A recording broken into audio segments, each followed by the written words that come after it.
Militarily Speaking, episode 36, Operation Gratitude. This episode, we talk with Carolyn Blashek, founder and interim CEO, Operation Gratitude.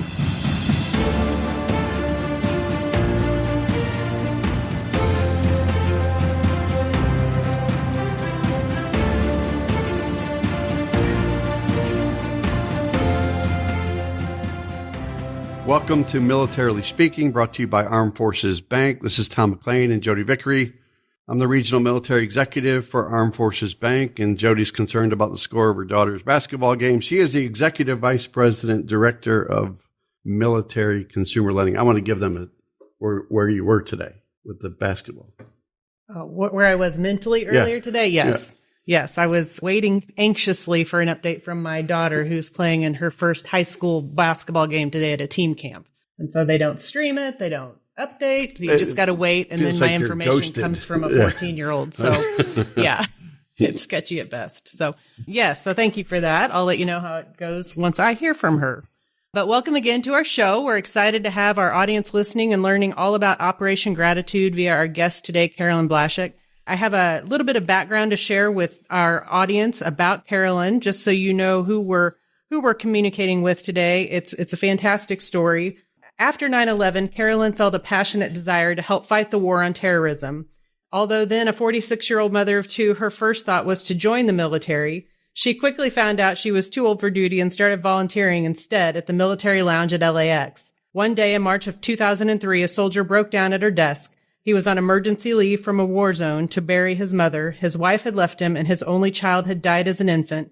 He had no one else in his life. And he said to her, "I'm going back over there. I won't make it back this time, but it really doesn't matter because no one would even care." And I think that would be what we would call a pivotal moment, Carolyn. And right then where you realize that when the bullets are flying, troops need to know that someone cares about them as an individual.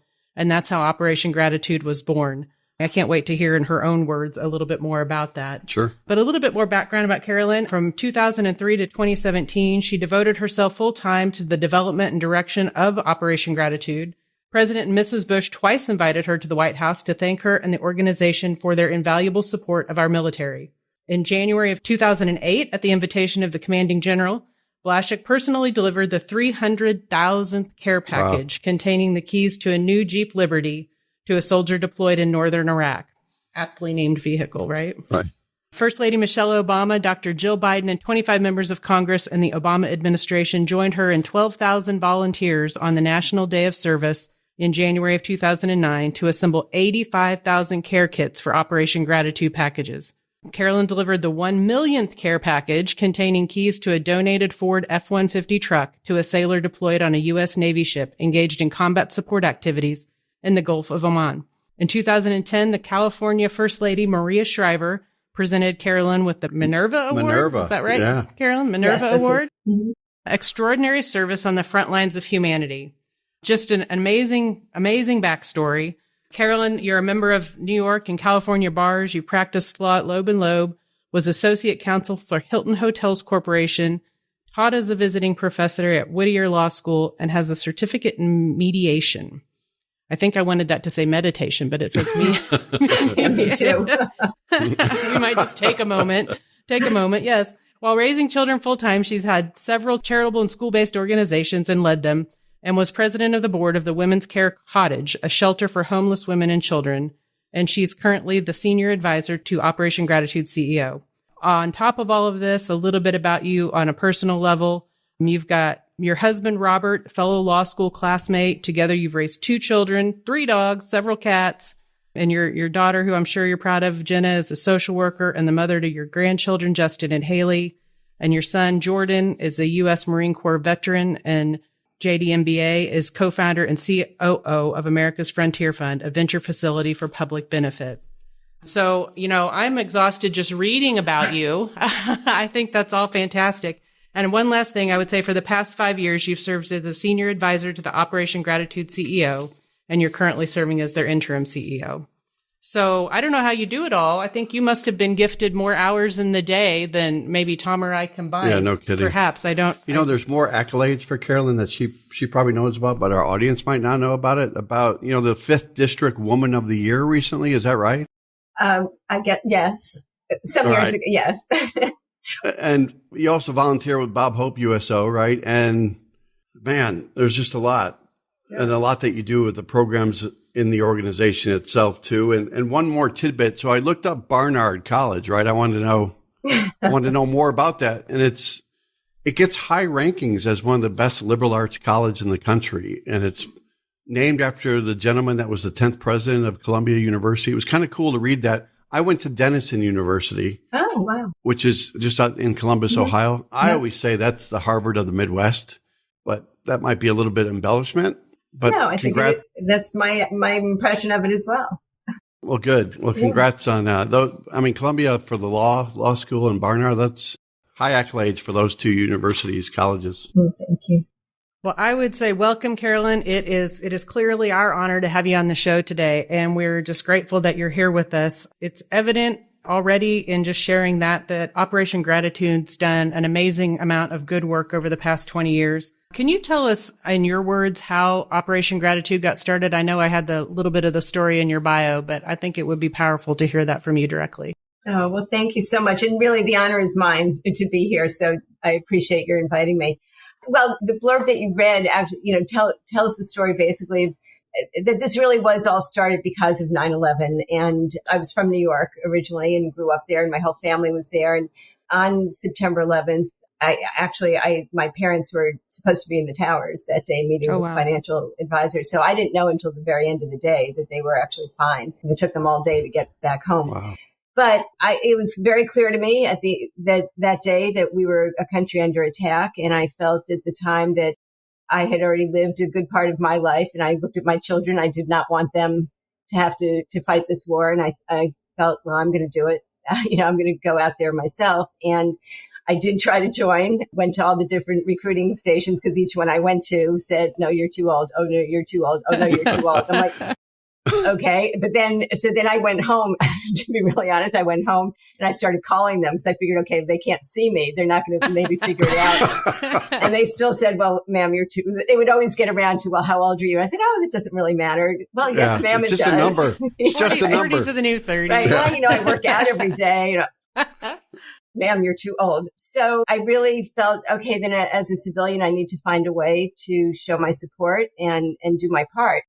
And interestingly enough, if you dial back the calendar and the clock, all that time, and go back to 2001, there really were very, very few military support organizations in existence at that point. Right. A lot of it was the Cold War dividend that, we weren't at war. And so people just didn't really think about it. There was no draft, et cetera, et cetera. And I kept trying and looking, and there was nothing. So eventually I did find the military lounge down at LAX, but that had pretty much been shuttered. But we, a bunch of us kind of got involved and started volunteering there. And obviously it was needed at that point, because as a result of 9/11, troops were starting to mobilize again and come through, go through LAX quite a bit. So I did start volunteering there once or twice a week, and did that for a good year and a half. And then in March of 2003, I was in the facility completely by myself on a Friday afternoon, and a soldier came in very, very distraught, asked for a chaplain. And to be honest, I panicked, because I thought, if someone's asking for a chaplain, I have not been trained to handle this. And right. I grabbed the phone. I said, listen, I'll get someone here, as quickly as possible. He said, no, my plane's leaving soon. Please, can we just talk? And that's when we sat down, and he explained to me that he had been on emergency leave to bury his mother. His wife had left him years back, and his only child had died. And he said to me, for the first time in my 20-year career, I'm going to a war. I know I'm not making it back this time, but it really doesn't matter, because no one would care. Right. And it was, as you can imagine, it was a devastating moment for me. How we got through that moment is a whole different story, the conversation he and I had. But once he left, I was really just dumbfounded, and I broke down in tears, and I thought, I need to do more than just serve hot dogs, at this lounge. Yeah. I need to do more. And I really thought to myself, well, what can I do? And my children, when they were younger, we live in California, but having grown up on the East Coast, many of us on the East Coast went to summer camps for 2 months at a time. And so my husband did also, and we decided we were going to send our kids to summer camps for 2 months. And so we did. And every year that they went, every week I would send a care package or a package. I mean, I guess we just called it a package at the time, just with fun stuff. And every single day I would write them a letter, even if it was just a postcard thinking about you. And I thought, okay, well, that's what I'll do for the troops. Easier said than done, as it turns out, because whereas in previous conflicts, you could write a letter or send a package addressed to any American soldier, and it would actually get delivered somewhere. Because of 9/11, and particularly because of the anthrax scares afterwards with the powder, they changed the regulations so that you actually had to have the name and deployment address of somebody in order to send something to them, on the theory that if you had that information, which is pretty confidential, that they had to have given it to you and therefore trusted you with it. And so I did not know a soul at that time. I mean, my life just was such that I had not come across people who were serving. And so I thought, well, how am I going to do this? So I started everywhere I would go. I'd go to the market. I'd say, hey, anybody here know? I mean, literally, I'd look around. Anybody here know someone serving? If you do, tell me, and I'll send a care package to them. Well, one day it turned out it was a day or two before the invasion of Iraq happened. I was searching online and I ended up in a chat room and I was saying, I want to send care packages. Does anyone know someone who's serving? And this one woman from Florida, I won't say her name, but this one woman from Florida said, yes, actually, I have the names and addresses of 4 women soldiers who are on the border of Kuwait and they're waiting for the invasion to start. They've run out of all their female supplies and they've just emailed me saying that they're desperate. I said, done. I went to Costco, and then she gave me their names and addresses. I went to Costco, got one of the big pallet things, loaded it up with female supplies, as well as all kinds of snacks and everything else. And I got to the checkout line, and I could see people actually moving away from me. And I'm like, no, I'm sending this to the troops. This is for the troops in Iraq. And not all for me. I mean, I swear to you, people were pulling $20 bills out of their pockets and handing it to me. It was the most touching. And all of a sudden I was sort of like, wow, something's going on here. This isn't just me. I mean, everybody feels this way. And so I came home, I packed those things up and literally sent out those first, and they were huge cartons, packages on the day the invasion started. And so that was in March of 2003. And, I included in those packages letters just saying, who I was. And, listen, I'm just a housewife and, in California, but I really care. I just want to say thank you for what you're doing. And if you know anybody else who would like to receive care packages somehow, whether by writing or if you can email, get in touch with me and I'll send packages to them too. And it really was just a very grassroots thing on both sides of the world. Here, people started hearing about what I was doing and people were calling to the USO. They were calling the Red Cross. And, I knew people at those places. And so the people would answer the phone and say, hey, if you want to send packages, this volunteer of ours, Carolyn, is doing it. So get in touch with her. And so people would then start just dropping off donations on my doorstep. I mean, literally on my doorstep. And at the same time, the word was spreading overseas in Iraq and Kuwait. And, hey, this woman's sending care. So I just kept doing it by myself. But people, all over LA were dropping stuff off for me. And, every day and every week, I would just package these things up and take 20, 25, ultimately 50 packages a week down to the local post office. And I would spend the entire day there because they, going through the customs forms and processing and all of that. But did that for, several months, sent about 650 care packages of my own. And they were big care packages. And then in August of 2003, I was starting to run out of supplies. And somebody said to me, well, there's this armory in Van Nuys. Why don't you go over there? They've got a bunch of donations that people have dropped off there and maybe they'll give you some. And so I went over to that armory, just rang the bell and knocked on the door. And this woman soldier opens the door. Her name was Staff Sergeant Elizabeth Cowie. And she said, what do you want? And I told her and she said, come on in. And we started talking. It turned out she was doing the exact same thing I was. People would drop off donations at the armory and she would package them up. And she did know troops, overseas and several of her friends, in fact, who were over there. And we kept talking. And I said, I'm starting to realize that the holidays are now around the corner and they're all still going to be there. We all thought the war would be over by August, right? We thought we'd get Hussein and be up. No. So now we're realizing it's going to keep going. And she said, hey, let's join forces. You move your stuff in here. I'll open it up. I'll provide the logistics for you. We can have volunteers because I wouldn't let people, come to my home and help me. Right. I mean, my friends I would, and let's see what happens. And that was how it all started. Wow. So you just stumbled across the real estate to be able to do this endeavor, right? Yes. And it was just, well, that made all the difference. It made all the difference because we had that facility for free for 13 years. And, we couldn't have afforded to do this otherwise if we had to pay, rent on a warehouse. I mean, now we're in a warehouse, but it's a fortune. And frankly, that's getting harder and harder to cover as well.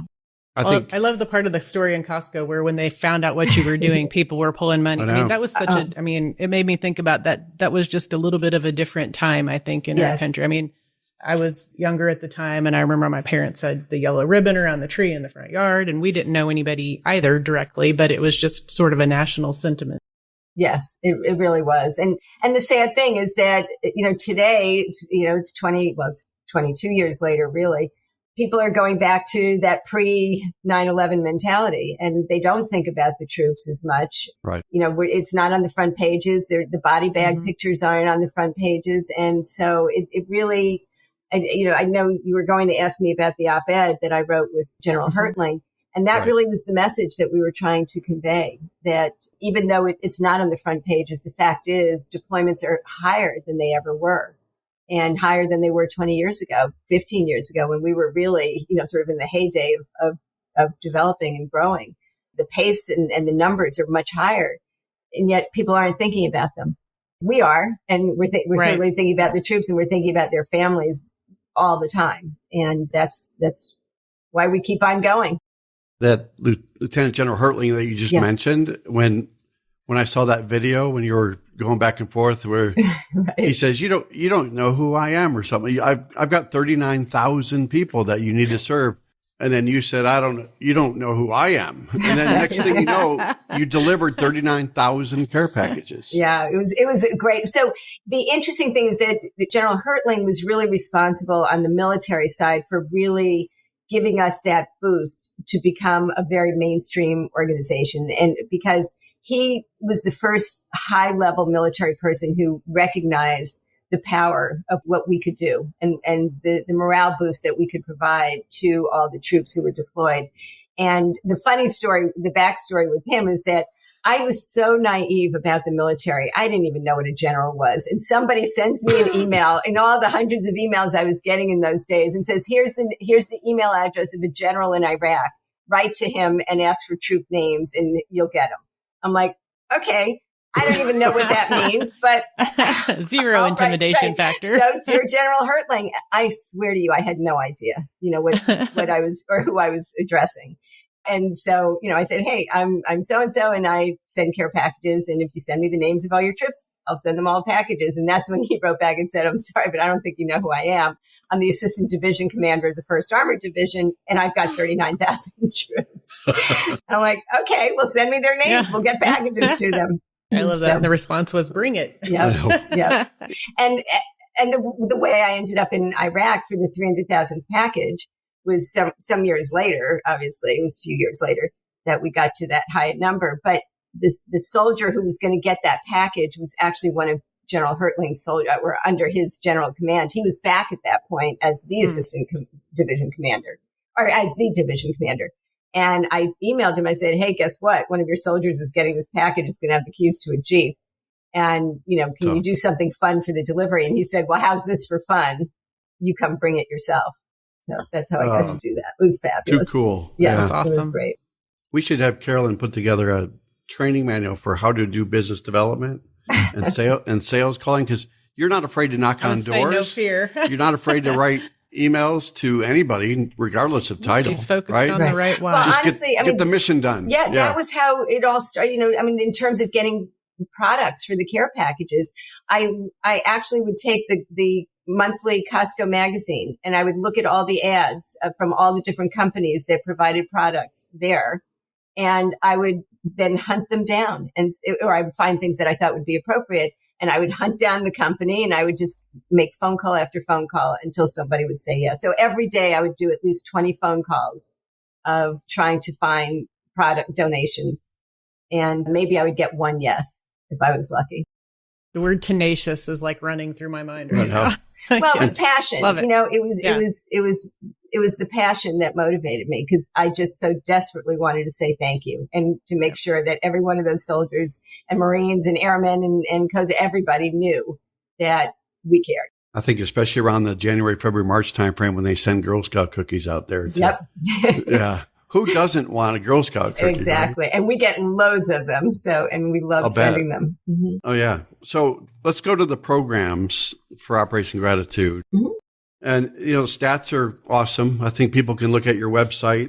Say your website, Carolyn, for us, operationgratitude.com.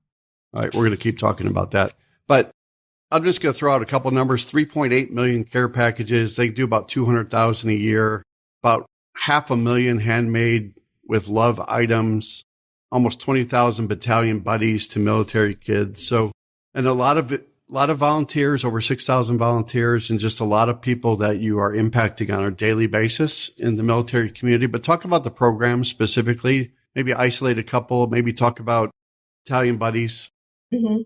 Okay. Well, our battalion buddy program is probably now my favorite program. So battalion buddies are actually our trademark, very special stuffed animal, the stuffed teddy bears that have the Operation Gratitude logo on the paw. And they're dressed in, they're the softest, most cuddly stuffed animal you've ever had. So go to your website, go to the store on your website and order 100. Yeah. Right.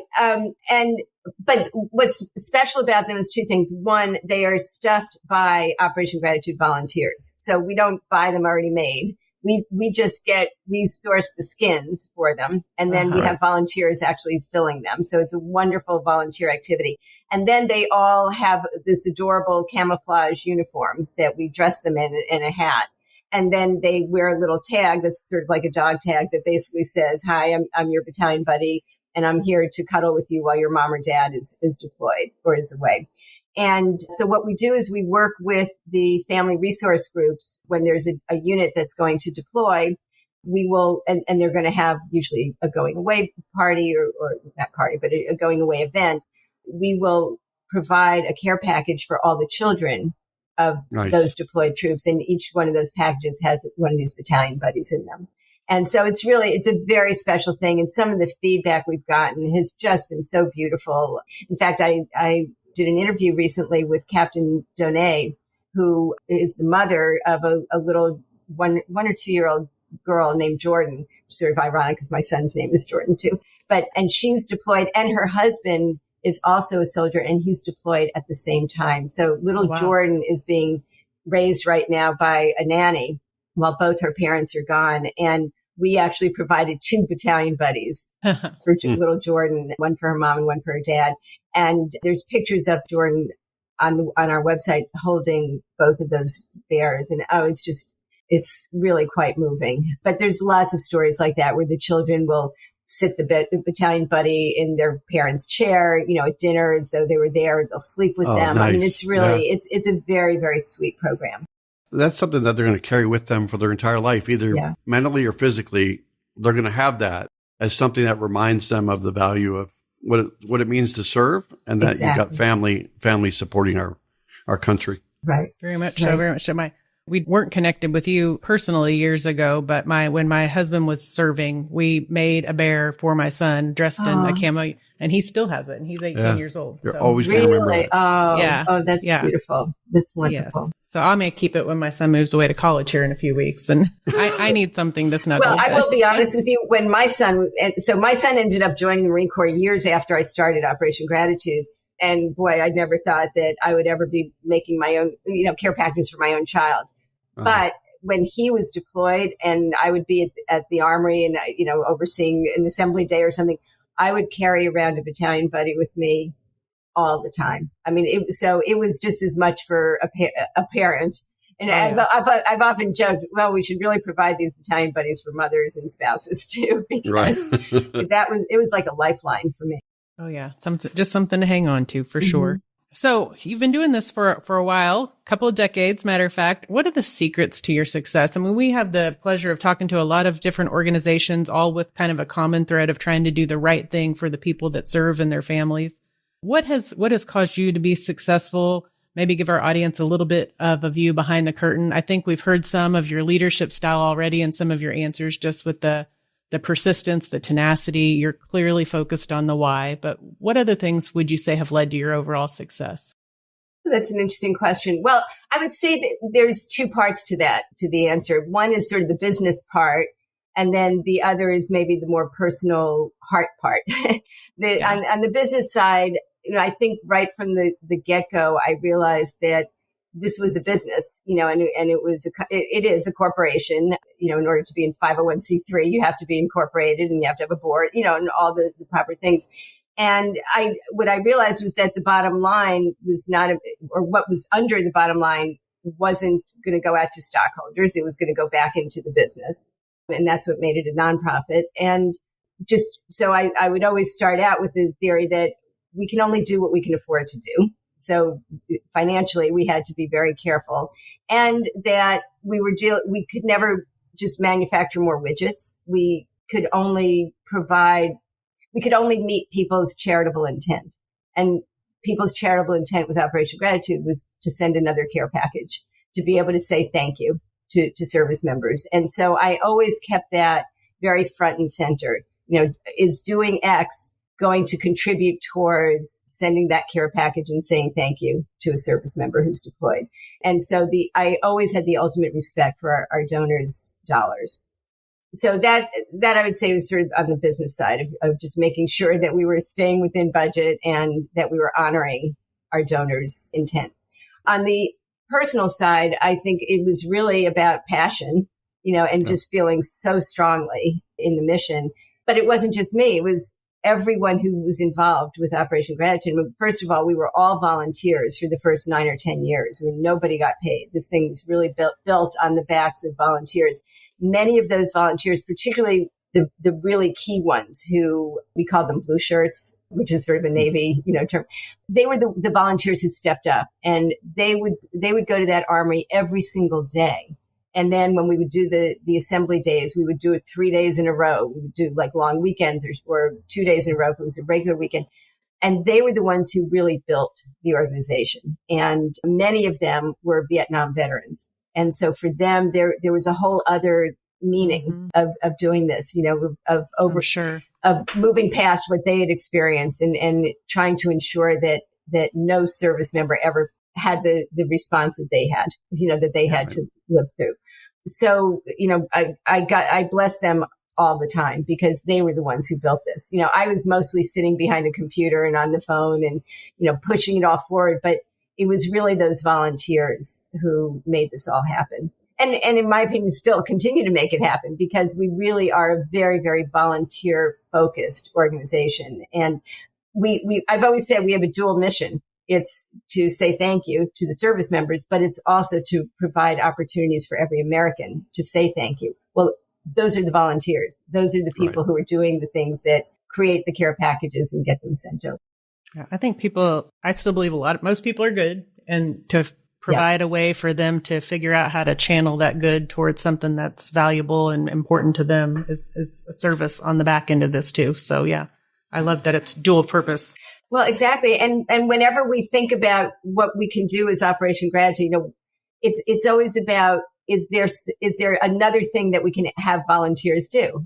Is there another activity that we can provide, not just at our facility, or on an assembly line, but also from their homes, from their schools, from their churches, from their workplaces. We always are looking for ways for people to get their hands dirty, so to speak, and actually be active.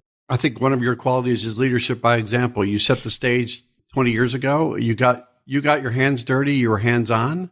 And when people see that from a leadership perspective, they will gravitate to you and they will share that same passion because you sort of invoke that. And it's a zero tolerance policy, right? Just show the passion and share the passion.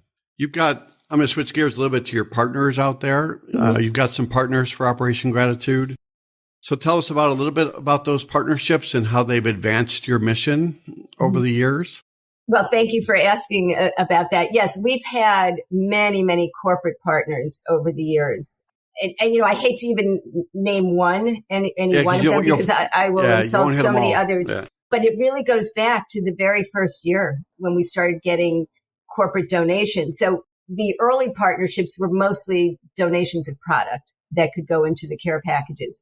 Over time, those relationships expanded to include financial support, which is obviously critical. And as we've grown and all that, and especially when we started to have to pay for our own facility, everything became way more expensive. So the corporate financial part was great. But then what we also started doing after about 10 years was these employee engagement activities. So we would partner with companies that wanted to provide volunteer opportunities for their own employees, but on their premises, not on our premises.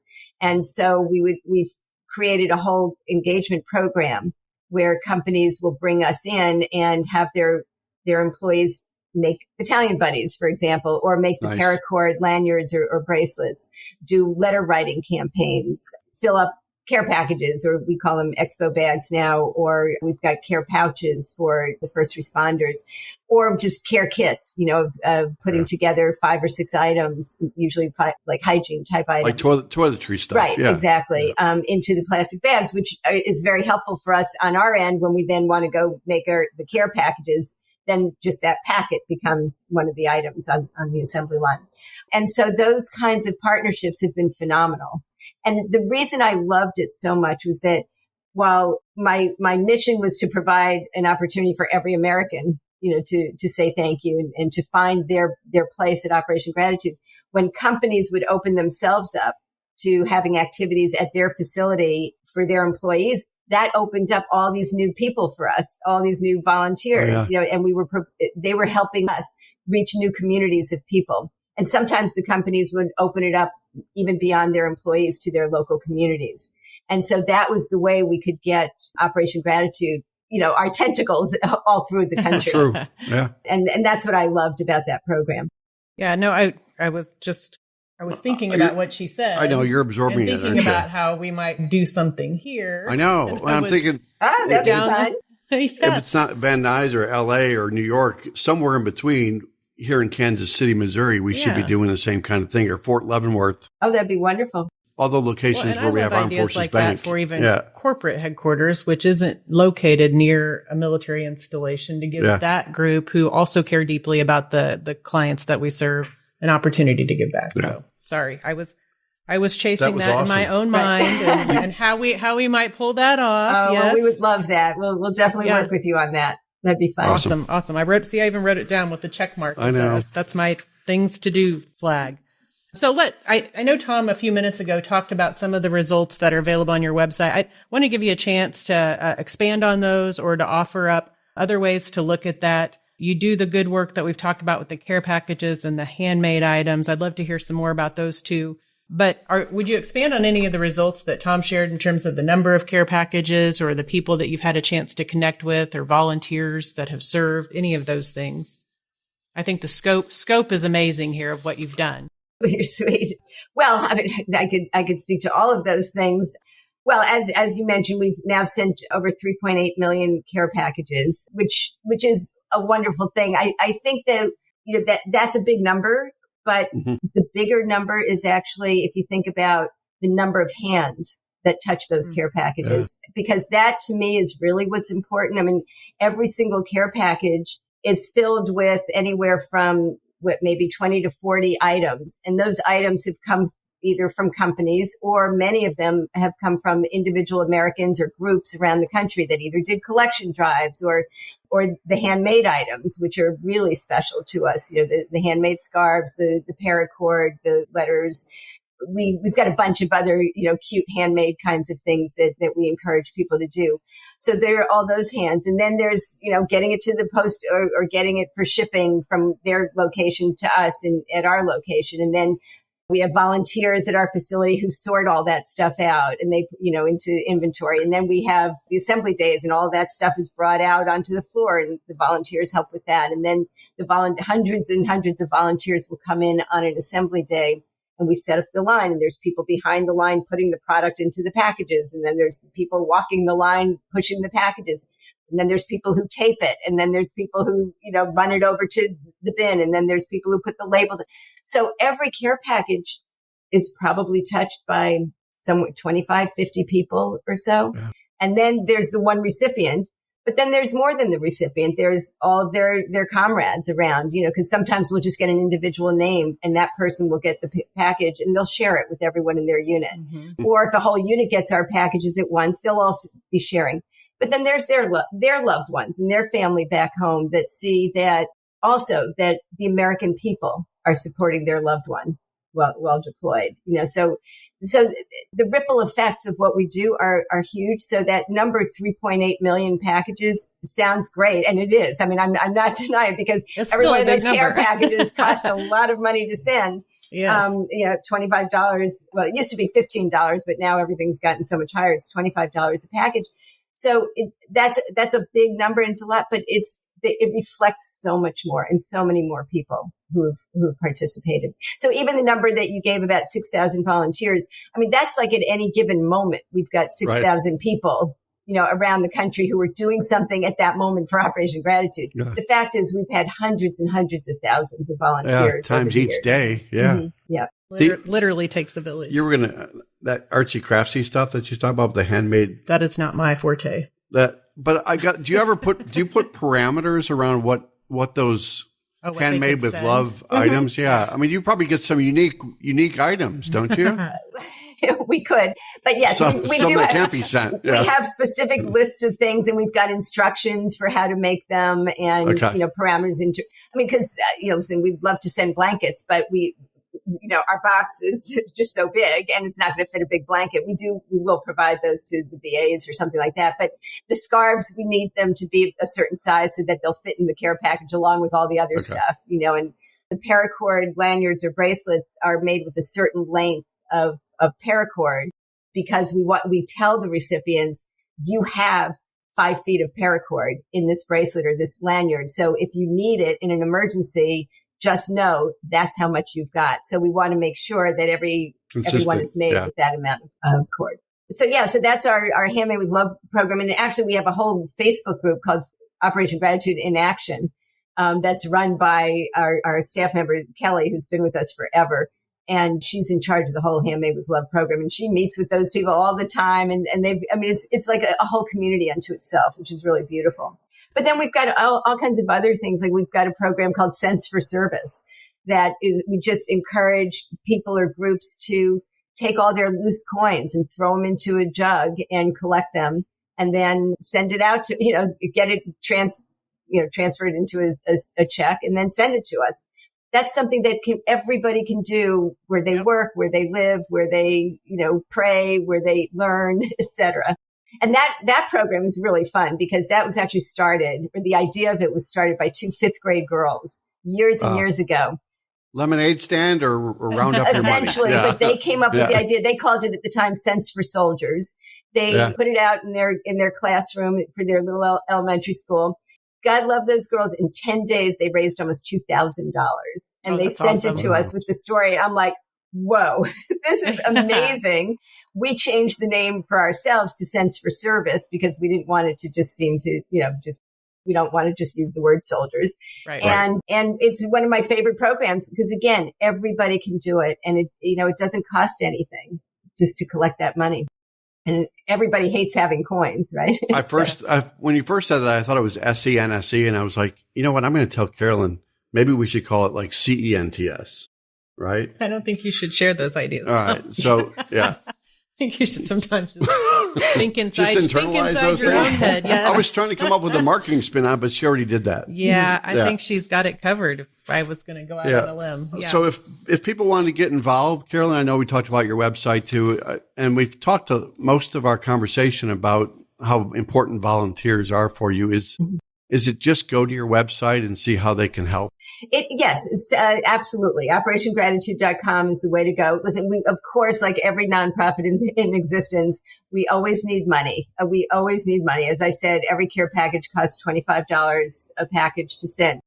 But I also appreciate the fact that not everybody can afford to send lots of care packages financially, but I also know that everybody wants to do something. And our goal is to provide a place for every American at Operation Gratitude. If it's a matter of just writing letters or drawing, if you're too young to write, you can draw a picture. And trust me, those troops love the kids' pictures, and they decorate their tents or their huts or where they're staying with those pictures. And it's beautiful.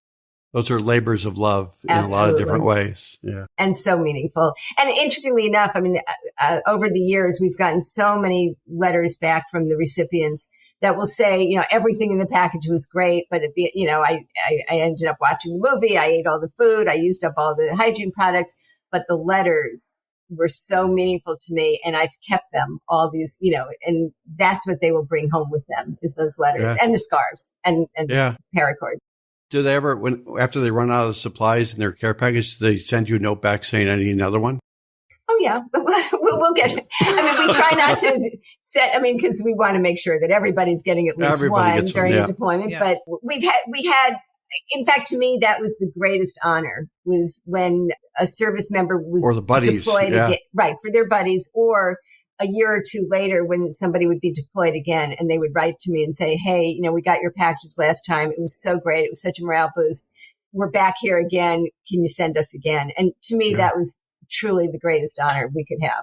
I think one of the items I saw was like a video game, right? Uh-huh. Yep. You've sent those out there before. Yeah. Oh, yeah. So you're going big time. Yeah. Going from Q-tips to video games. Right. Yeah. That's a way for them to pass the time. Yeah. Well, that's where we thank our corporate sponsors, who donate those kinds of things en masse. And it's very valuable. Well, I would say, Carolyn, I got goosebumps when you told the How Did Operation Gratitude Get Started story. So at the risk of getting more goosebumps here, I don't know if there's any others. Yeah, I think sometimes the way to express the value of what you do is through stories. I don't know if there are any others that you've held on to that are near and dear to your heart that you'd want to share with our audience today. Oh, I've got so many stories, but I know it's probably hard to pick. Yeah, it is. But I thought maybe if it's okay with you, I would read a letter from a recipient that has very special meaning for me. Would love that. Okay, so I'm a sergeant in the Marine Corps, currently deployed on board USS Macon Island. We received care packages from Operation Gratitude, and I wanted to express our gratitude for the donation.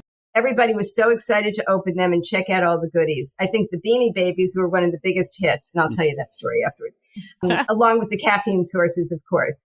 My personal favorite, though, were all the sweet cards written by people who don't even know us, but took the time to express their appreciation for the armed forces. Those notes make our day and remind us why we do what we do. The American people and our beautiful country are worth the sacrifice. I, too, am grateful for everyone who serves with me and who has served before me, paving the way for freedom. Thank you for what you do and for taking your time and resources to serve us. You make a difference, and we are grateful. May God bless you. So the reason that has extra special significance to me is that my son's first deployment was on that same ship, USS Macon Island. It was actually the maiden voyage for that ship.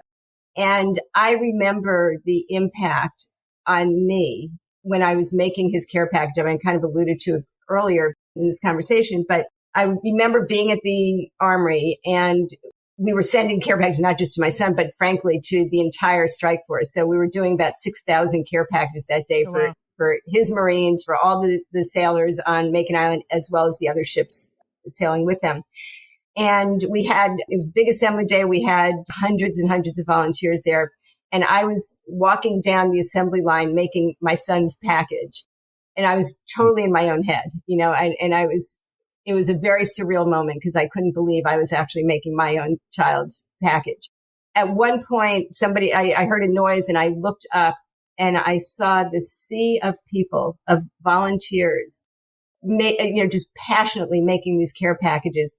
And it was the most overwhelming feeling because I realized I don't know these people and they don't know me and they certainly don't know my son and all of his Marines and all those sailors, but they've all just come here because of them. And I was overwhelmed. It was such a powerful moment. And that's when I think I totally understood the importance of Operation Gratitude. It's not just for the troops. It's for their families. It's for their loved ones. It's for the whole country. I mean, it's the way that all of us can participate. So this letter, every time I read it, it brings back those memories and those feelings and the joy and my love for Operation Gratitude and all the people who are part of it. Yeah. Well, what I think is awesome is you've reflected on the fact that they keep the letters that you send to them, and here you've kept that letter as well. So I think that full circle. We've kept every letter that we ever received back, both hard copy and email, digital. In fact, we're archiving all of it right now. The same Kelly who I mentioned before with the Handmade with Love, she's personally scanning every letter, and I'm telling you, we've got thousands and thousands of them. So, an interesting book compilation. Yeah. Carolyn, you've got this interim tag on your name now. I think you should take that off. But I'm going to call you Howard Schultz from Starbucks because he goes away, comes back. But I'm sure you're on the search for someone to work with you and lead that. I'm getting a little old here for this, Tom. Yeah. So one final thing as we wind down the conversation. And this has been a pure joy for me and for Jodi. Awesome, yeah. To hear the story and to hear your passion. And if people aren't going on your website right now, shame on them because there's the Operation Gratitude store is pretty cool. I think it's called the Gratitude Store. But just wearing anything or having anything with your name on it would be such pride for people. Well, thank you. Way to go. As we wind down, is there any other tidbit you want to share with the group? Is there a you've done 3.8 million care packages. Is your goal 100 million by the end of the week? Or do you want, or yep, I gotta go. gotta go to the assembly line. Yeah. No, for me, it was never about the numbers. I don't want to set arbitrary goals and say, oh, well, we've got to get to that. We've got to get to that. Okay. It's not that, I want to provide a care package for every person who requests it, certainly, or who we receive a request for. We would love, ultimately, the real vision is that every person who serves knows that the American people appreciate them and care about them and value their service. And so we do it by providing care packages. That's how Operation Gratitude does it. Well said. And so I would love that for the day to come that every person who serves really believes in their heart that the American people care. And you put that quote, you talked about the quote and a quote on your website about, I'm going back over there and I know I won't make it back this time, but does anybody really care? Right. And man, do they care now? Yeah. So thank you for your service. Thanks for being a true patriot too. Oh, well, thank you. Well, it's my honor to be on here and thank you for giving me this forum to reach your audience.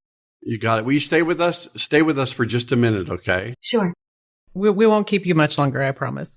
But we do have this thing we like to do at the end of every podcast called the Military Minute.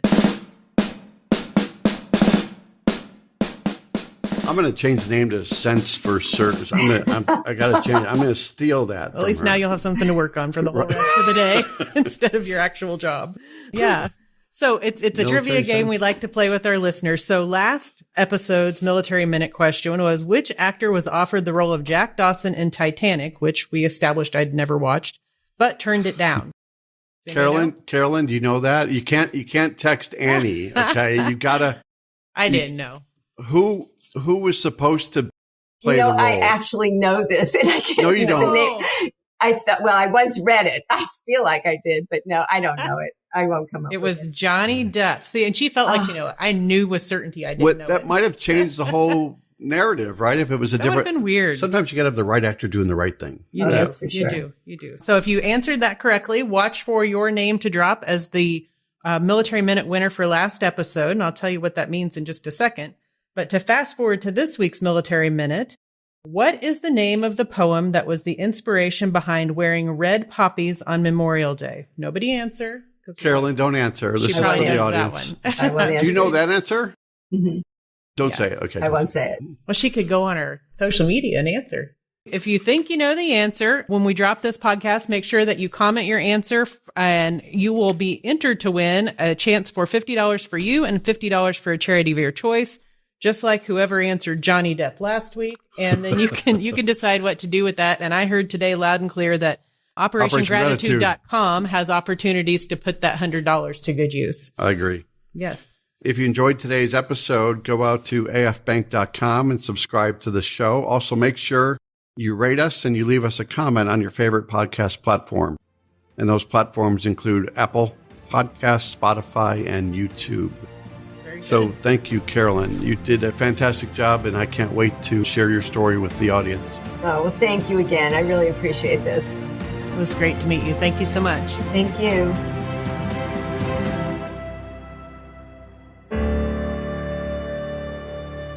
Copyright 2022 Armed Forces Bank, member FDIC, equal housing lender. All non-Armed Forces Bank owned apps, websites, company names, and product names are trademarks or registered trademarks of their respective owners. Their mention does not imply any affiliation with or endorsement by Armed Forces Bank of them or their products and services. They are merely used as examples of the many available apps, companies, and websites that offer similar services. Before using any app or website, you should carefully review the terms of use, data collection, and privacy policy. Apps may have an initial cost or in-application purchase features. This information is general in nature and is not intended to be legal, tax, or financial advice. Although Armed Forces Bank believes this information to be accurate, it cannot ensure that it could change. Statements or opinions of individuals referenced herein are their own, not Armed Forces Bank. Consult an appropriate professional concerning your specific situation and respective governing bodies for applicable laws, such as IRS.gov for current tax law. Armed Forces Bank, the Armed Forces Bank logo, and the Militarily Speaking logo are registered trademarks of Armed Forces Bank.